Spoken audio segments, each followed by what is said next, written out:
Quel plaisir de vous retrouver après une longue absence de ma part, longue absence justifiée par des vacances bien méritées quand même, il faut l'avouer. Eh bien, ça me fait bien plaisir de vous retrouver donc. On va pas parler du bassin, quoique regardez-moi cette beauté, libellules, demoiselles. J'ai même des grenouilles qui ont pondu. Je sais pas si on va voir les œufs d'ici. Les œufs, voilà, ils sont là. Mais il y en a partout, elles en ont fait partout. Il y a des grenouilles, des libellules, de tout, des fleurs absolument magnifiques. Les nénuphars nous gâtent cette année. Regardez-moi ça, une série de 5 fleurs ici sur ces nénuphars, magnifiques. Mais c'est pas du bassin qu'on va parler. Non, aujourd'hui, si je vous convoque de cette vidéo, c'est pour vous parler de quelque chose. Ça fait un petit moment que j'avais envie de vous en parler. J'avais effleuré le sujet lors de ma vidéo sur les caméras IP, vous savez, les caméras de surveillance qui permettent de surveiller sa maison à distance avec un téléphone portable. Et bien, je souhaiterais vous parler aujourd'hui des dashcams. Vous savez, les dashcams, c'est les caméras qu'on met sur les tableaux de bord des voitures, qu'on équipe sur les véhicules, et qui permettent de filmer tout ce qui se passe sur la route, devant, derrière, parfois même sur les côtés, il y en a qui en mettent partout. Les Tesla, par exemple, de série, sont équipés de caméras quasiment panoramiques, qui permettent de contrôler à 360 degrés ce qui se passe, et c'est très très utile, ces petites caméras là, et moi tous mes véhicules en sont équipés. Alors mes deux voitures en sont équipées déjà depuis peut-être plus de 10 ans maintenant, parce que je trouve que c'est très utile, très pratique, et ça nous a déjà rendu bien des services. Si vous voulez, on en reparlera soit dans une autre vidéo, soit plus tard. Je ne sais pas comment je vais monter cette vidéo. En tout cas, je voudrais vous parler de la caméra par exemple qui équipe ma moto. Alors c'est la petite moto que je me suis prise, c'était cette année au mois de février je crois bien, voilà, petite moto bien sympathique, hein. Je vais vous la montrer un petit peu, voilà, moto à l'ancienne, c'est une petite 125, ça va pas très vite, moi ça me convient, à mon âge j'ai rien à prouver, j'ai déjà eu des motos beaucoup plus grosses que celle-ci, moi elle me plaît bien, je trouve qu'elle a du style, elle a du caractère.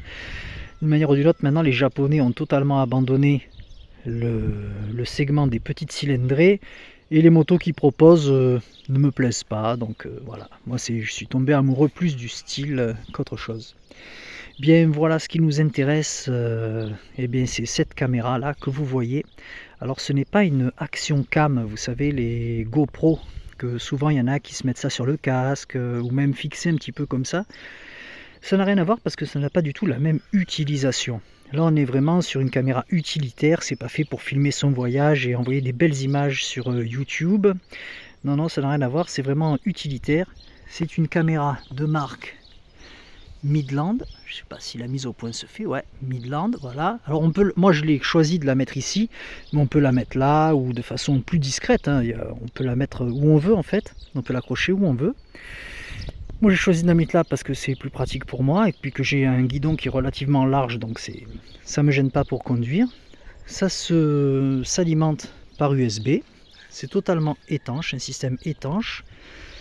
Je vais vous profiter pour vous montrer un petit peu comment c'est foutu. Voilà, un système de joint, c'est alimenté par ici, c'est relié à la prise USB que j'ai ici, et à l'intérieur, comme on peut le constater, alors attends, comment, petite mise au point rapido, non il veut pas, bon c'est pas grave, je vais filmer un petit peu de plus loin. Ici on a la carte SD, et ici je peux switcher entre deux modes, soit le mode dashcam, c'est-à-dire que dès que je mets en fonction sous tension la moto, ça s'allume automatiquement, soit à action cam, c'est-à-dire que je dois le déclencher manuellement. Cet appareil là filme en 720p ou en 1080p. J'ai la possibilité de prendre des photos en 5 millions de pixels et d'allumer et d'éteindre manuellement la caméra. Voilà. Sinon ça s'allume et ça s'éteint dès que je mets le contact sur le véhicule. Donc voilà, ça se présente comme ça, c'est super pratique. Ça filme à 120 degrés. 120 degrés, donc j'ai vraiment tout le champ visuel de ce qui se passe devant moi. Ça permet éventuellement en cas d'accident, de prouver ma bonne foi. Ou alors si je suis témoin de quelque chose de particulier, de pouvoir aider les services de gendarmerie au cas où, pour apporter un témoignage des plus fiables. L'important, même si la qualité d'image n'est pas en 4K comme les Action Cam qui se font maintenant, le plus important c'est de pouvoir distinguer les plaques d'immatriculation correctement et le type de véhicule. Voilà, c'est ça qui est important. J'essaierai de vous mettre une image, une petite vidéo que j'ai filmée, une personne qui dans un rond-point est passée de façon franche sans regarder. Il suffisait que je ne ralentisse pas et que je sois en phase d'accélération pour me l'emplafonner. Donc à l'aide de la vidéo, j'aurais pu prouver ma bonne foi. Si bien sûr j'étais pas décédé, ça m'aurait rendu grand service. Voilà. J'ajoute également que le fait de déclarer que j'ai équipé ma moto ou alors même mes voitures de dashcam, mon assurance me fait une ristourne sur ma cotisation. Donc sur 3 véhicules, ça commence déjà à être bien sympathique. En fin de vidéo, si j'ai le temps, je vous parlerai d'une application que je mets sur mon téléphone en dehors de Waze. Waze, c'est l'application que j'utilise le plus souvent, mais il y a une autre application qui est bien sympathique. Je vous en parlerai juste après. Ceci étant, je voulais quand même vous préciser que la vidéo n'est pas sponsorisée ni par Midland, ni par l'application, ni par la marque de la moto. Ils s'en foutent de moi. Je fais ça vraiment, c'est pour vous donner mon avis tout personnel. Je ne dis pas que j'ai raison, mais un petit peu pour vous inciter éventuellement à vous équiper. Premièrement, vous ferez des économies sur votre prime d'assurance si votre assureur est OK pour ça, parce que c'est pas tous ne le font pas, pardon. Moi je suis chez AXA, un petit courtier, et il me fait une petite ristourne sur mes contrats auto-moto. Donc ça peut être sympa. Et ensuite je dois avouer qu'avec la caméra, j'ai quand même, je sais pas, un petit peu l'esprit plus tranquille. Je sais que c'est filmé au cas où il se passe quelque chose, et je sais que ce sera dans la boîte. Bien, on va passer à la voiture, je vais vous montrer le dispositif que j'ai dans la voiture. Et on essaiera de regarder ces petits appareils là en détail. Et je vous mettrai des enregistrements que j'ai réalisés. Alors il n'y a pas des scènes extraordinaires, des trucs de fou, mais des petites situations du quotidien, quoi, voilà, des petits trucs. Voilà, je vous dis à de suite dans la voiture. Nous voici dans ma voiture où je vais vous montrer le dispositif que j'ai installé dans mon véhicule. Voilà, vous voyez, c'est ce système-là qui prend l'apparence du rétroviseur, donc, de pare-brise, qui vient se juxtaposer dessus à l'aide de 2 courroies en caoutchouc, et donc ça passe relativement inaperçu. Quand je mets mon véhicule sous tension, vous allez vous apercevoir, oui, je suis un fan de Twin Peaks, l'écran se met sous tension, et qu'est-ce qu'on a au devant? Donc je vais vous montrer devant, voilà, la caméra qui filme tout ce qui se passe devant mon véhicule, et la petite fenêtre que vous voyez ici, c'est ce qui se passe à l'arrière du véhicule, puisque à l'arrière de mon véhicule, alors après il faut faire courir les fils dans tout ce qui est jointure, tout ça, passer le long des portes et tout, et hop, à l'arrière de ma voiture, j'ai quoi? Une petite caméra, vous la voyez là, le petit carré là qui est fixé en haut, et qui filme tout ce qui se passe à l'arrière. Donc simultanément, je peux voir ce qui se passe devant, derrière, et voir, c'est pas la question, mais surtout enregistrer. Ce sont des vidéos qui sont horodatées. On a la date, le jour, la date et l'heure. Et ensuite, ça enregistre en boucle sur une carte SD. Une carte SD qui se trouve, hop là, ici. Voilà, moi j'ai une carte SD de 32 Go, c'est amplement suffisant. Et ça enregistre en boucle ce qui se passe sur la route. S'il ne se passe rien, ça efface et ça enregistre par-dessus. Si je suis témoin d'un événement ou de quelque chose de bizarre, je n'ai qu'à appuyer sur ce bouton. Hop, c'est tactile, hein, j'appuie sur ce petit bouton et ça m'enregistre la boucle 5 minutes avant, 5 minutes après le fait que j'ai appuyé sur le bouton. C'est-à-dire que si je suis témoin de quelque chose de bizarre, d'un comportement dangereux, j'appuie sur le petit bouton, ça m'enregistre les 5 minutes avant, les 5 minutes après, et ça me lock le fichier, c'est-à-dire que je n'ai pas la possibilité de le supprimer.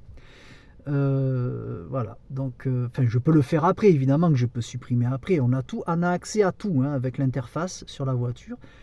1080p, ça filme le jour, la nuit, impeccable, qualité d'image parfaite, en tout cas en ce qui me concerne. C'est pas le top du top, ça c'est un produit que j'ai acheté une cinquantaine d'euros sur Amazon en promotion. Il y en a une palanquée de dashcam, il y en a qui ont une qualité d'image exceptionnelle en 4K, des trucs de fou. Il y en a même qui vous indiquent la vitesse à laquelle vous allez, vos coordonnées GPS, l'endroit précis donc où vous êtes. Affilié à ça, vous avez des fois un petit cadran avec un petit écran GPS qui montre l'endroit où vous êtes sur la route de façon précise. Il y en a qui filment dedans et dehors, donc ça filme les réactions du chauffeur. Enfin, il y en a plein. Moi, bon, une soixantaine d'euros pour ça, c'est très bien. Ça fait quand même maintenant plus de 5 ans que j'ai ce modèle-là. Impeccable, rien à dire. Donc pas besoin de mettre une fortune. Vous verrez tout à l'heure, je vais vous mettre des extraits de ce que j'ai pu filmer. Alors ça date un peu parce que moi je me sers de la voiture que pour aller au travail ou aller faire mes commissions, donc je suis pas très exposé. Donc je dois faire un maximum, allez, on va dire 150 km par semaine. Donc bon, c'est pas non plus extraordinaire. Mais je pense à ceux qui prennent la voiture très souvent, très régulièrement. Ça peut être effectivement quelque chose de très sympa. On se retrouve de suite pour voir un petit peu plus en détail tout ça, et puis je vais vous montrer des extraits de ce que j'ai pu enregistrer, et éventuellement de ce en quoi je trouve ça utile, voire pour moi en tout cas indispensable. Bien, on arrive à la fin de la vidéo. J'en ai profité pour sortir un petit peu toutes les petites caméras que j'ai sous la main. J'ai sorti celle-là, c'est à titre anecdotique. Quand je parle d'action cam, je parle de ce genre de caméra, vous savez, caméra d'action pour beaucoup le sport, les choses comme ça. Je sais qu'il y a beaucoup de gars en moto qui s'accrochent ce genre de caméra sur le casque ou se le mettent sur la poitrine avec des sangles. Bon, moi, ça ne me convient pas, je trouve ça trop gros, un peu disgracieux, pas du tout discret. Ceci étant, par contre, la qualité d'image est 10 fois meilleure, hein. Là, on est carrément sur des caméras 4K, hein, voilà, 4K. Bon, moi, je m'en sers plus pour mes activités de loisirs. Vous voyez, elle est rouillée, donc ça veut dire que quand je vais à la mer, je la prends. Pour faire un petit peu de plongée, des choses comme ça. Je m'en sers pas pour le véhicule. Ceci étant, beaucoup de monde utilise ce genre de caméra, surtout en moto, évidemment, hein. Quoique c'est adaptable en voiture, hein, il y a les adaptateurs avec la ventouse et tout pour accrocher ça au pare-brise. C'était vraiment juste pour la sortir et vous montrer ce genre de caméra de type GoPro. Voilà. Bien, concernant les dashcam pour les voitures, ça c'est mon ancienne dashcam que j'avais dans ma voiture, que j'ai remplacée pour celle que je vous ai montrée tout à l'heure. Elle a exactement les mêmes fonctions, hein, 1080p HD, avec à l'arrière un petit écran de contrôle. Voilà, avec toutes les options, c'est les mêmes options que sur l'autre caméra. J'ai oublié de vous le dire tout à l'heure, c'est vrai pour celle-ci et c'est vrai pour celle qui est dans ma voiture, ont des petites batteries intégrées, des toutes petites batteries. Vous ne pouvez pas compter là-dessus en termes d'autonomie pour rouler sans le relier soit à l'allume-cigare, soit à une alimentation USB, bien sûr. Ça vous sert, elles sont munies d'un accéléromètre à l'intérieur. Ce qui fait que quand vous stationnez votre véhicule, si quelqu'un vient à toucher votre voiture, vous pouvez régler la sensibilité de mouvement de 1, 2, 3. La caméra enregistre automatiquement ce qui se passe devant la voiture et derrière, et éventuellement dans la voiture, et peut vous transmettre, si la caméra en question est équipée du Wi-Fi, les images directement sur votre smartphone. Voilà. Donc celle-ci et celle que j'ai dans ma voiture détectent les mouvements non souhaités de mon véhicule. Par exemple, si on vient à la tamponner avec une autre voiture, et que la personne se sauve, donc j'aurai les images. Ou si on essaye de m'ouvrir la porte, de secouer un petit peu la bagnole, ce sera enregistré. Et à ce moment-là, je pourrai exploiter les images. Donc si quelqu'un me fait un accrochage pendant que je suis en train de faire mes commissions ou quoi, je ressors, je trouve ma voiture abîmée, hop, j'ai juste à aller farfouiller dans la mémoire de la carte SD et je retrouve les images de la personne qui a abîmé ma voiture. Voilà. Avec une caméra comme ça sur le pare-brise, c'est un petit peu moins discret quand même. On la remarque relativement facilement. L'autre, directement implanté sur le rétroviseur de la voiture, c'est beaucoup plus discret. Et personne ne la remarque. Généralement, personne ne la remarque. Concernant la caméra de la moto, voilà, je l'ai avec moi parce que je suis venu en moto au travail. J'en profite pour vous la montrer un petit peu plus près. Voilà, ça se présente comme ceci, c'est tout simple, c'est un petit cylindre comme ça, c'est discret. Voilà l'objectif, Full HD 1080p, fonctionne le jour, la nuit. il n'y a pas de problème, une qualité d'image assez satisfaisante me concernant, avec, comme je vous disais, hein, la carte SD ici, l'alimentation, avec le switch pour filmer soit en 1080p, soit en 720p, soit en action cam, soit directement en mode dashcam, c'est-à-dire comme je vous ai dit tout à l'heure, dès que je mets sous tension le véhicule, elle s'allume automatiquement et s'éteint automatiquement quand j'éteins le véhicule. Voilà. Ah oui, et puis ça enregistre le son, hein. Toutes ces caméras, bien sûr, enregistrent le son à l'intérieur du véhicule et à l'extérieur. C'est-à-dire si on vous insulte, que le ton monte ou des choses comme ça, vous gardez votre calme et tout, bien sûr. Toutes ces images-là sont considérées comme des preuves recevables par les tribunaux, évidemment. On entend souvent dire que non, les images, les vidéos, tout ça ne sont pas reçues par les tribunaux. Non, ça, les temps ont beaucoup changé. Comme je vous le disais tout à l'heure également, les assurances prennent en compte le fait, enfin certaines assurances prennent en compte le fait que vous soyez équipé et vous pouvez ainsi bénéficier d'une réduction sur vos cotisations. Le point négatif de cette caméra, parce qu'il faut lui en trouver un quand même, c'est la qualité de l'enregistrement du son. Alors le micro est ici, ça enregistre hein, le son, ça là-dessus, il n'y a pas de problème, mais au-delà de 20 km/h, c'est inaudible. Il est à noter également que les personnes équipées de dashcam dans leur véhicule seraient impliquées à hauteur de 15% en moins dans les accidents. Alors je pense que c'est dû au fait que, sachant que nous nous auto-fliquons, ça fait un petit peu office de boîte noire, hein, on est amené à être quand même un petit peu plus prudent et plus courtois dans nos comportements sur la route. Bien, il est temps pour moi de vous parler de l'application que j'utilise depuis très peu de temps au final, puisque c'est à l'occasion d'un échange sur le groupe Facebook Motard 125 que j'ai eu le plaisir de découvrir cette application qui franchement me paraît au top du top. Je l'ai testé, je l'ai essayé pendant une petite semaine avant de vous en parler pour être sûr, et franchement elle est pas mal du tout. C'est une application qui en premier lieu sert évidemment de GPS, donc vous êtes géolocalisé, vous êtes fliqué. Ceci étant, l'application ne transmet aucune donnée à votre assurance. Je vous dis ça parce que pour avoir accès à la version premium, vous devez renseigner votre numéro de police d'assurance. Et si votre assurance est partenaire de cette application, un petit peu comme Carglass au final, hein, vous voyez ce que je veux dire, eh bien, la version premium de l'application avec toutes ses fonctionnalités vous est offerte par votre assureur. Voilà. Donc la vocation première de cette application, c'est de vous secourir en cas d'accident. Vous êtes donc géolocalisé. Grâce à l'accéléromètre de votre téléphone, puisque c'est une application qui s'installe sur le téléphone, en cas de chute ou de choc, un signal est envoyé à un centre d'appel qui essaie automatiquement de prendre contact avec vous. Si au bout de 3 minutes, vous n'avez pas répondu, soit en appuyant sur le bouton « Je vais bien », soit en répondant au téléphone à l'appel téléphonique et en disant « Non, c'est bon, tout va bien, c'est une erreur » ou peut-être « J'ai fait tomber ma moto au feu rouge » ou un truc à la con, ça va. Si jamais vous ne répondez pas au bout de ces 3 minutes, ils enclenchent eux-mêmes les secours. Grâce à la géolocalisation, si vous êtes perdu dans une nationale, un chemin communal à Bab el-Oued, ils savent indiquer précisément au secours où vous vous trouvez. Ça, c'est très bien. Le deuxième truc qui est sympa, parce que moi, le GPS, je ne m'en sers pas, j'utilise plus Wave,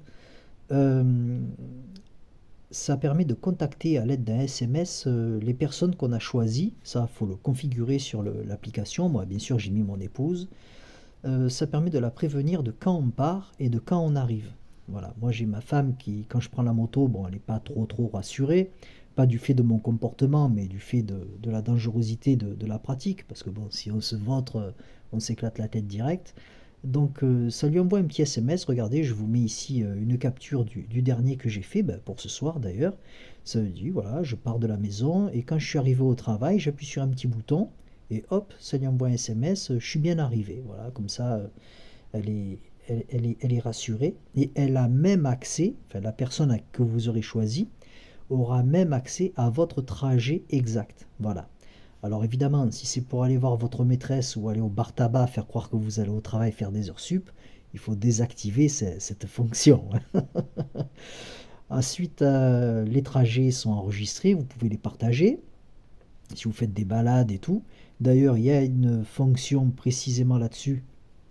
Si, par exemple, moi je me fais une petite balade sur le bord de la Loire, les châteaux de la Loire et tout, et que je trouve qu'elle est vachement sympa, que j'ai identifié des spots pour faire une pause pique-nique ou pour boire un petit coup à droite à gauche, ben, je peux partager ça dans une sorte de communauté locale, voilà, même nationale, hein.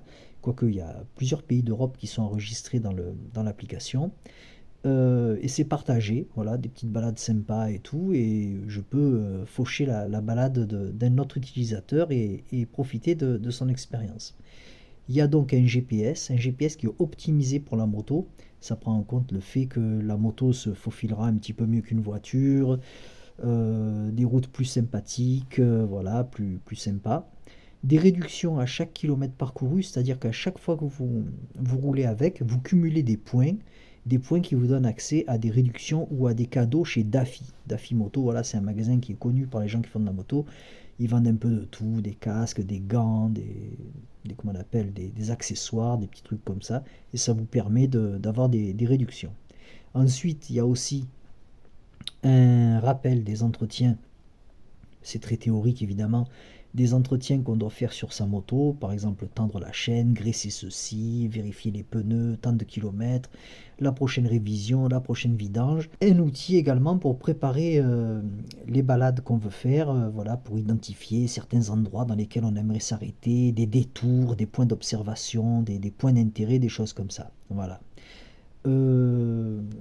Pour être honnête avec vous, je dois vous dire également que l'application n'enregistre jamais la vitesse et ne communique pas d'éléments privés à la société d'assurance. Voilà. Enfin, du moins, c'est l'engagement qui est pris. Après, vu que c'est offert par l'assurance, des fois, je me dis que peut-être, vous savez, les assurances, pour qu'elles vous fassent un cadeau. Bien, les amis, j'espère vous avoir éventuellement incité à vous équiper. Franchement, je pense que c'est responsable de s'équiper de ce genre d'appareil. Et il a eu été question, fut un temps, de les rendre obligatoires. Vous savez, les boîtes noires sur les véhicules et les dashcams également. Regardez par exemple les Tesla, hein, c'est ce que je vous disais, ont comment on appelle, des dashcams déjà intégrés de facto sur leur véhicule. Et je pense que le fait de pouvoir bénéficier d'une petite ristourne au niveau de la prime d'assurance, ce n'est pas négligeable. On se retrouve bientôt. D'ici là, je vous dis, prenez soin de vous. Ciao.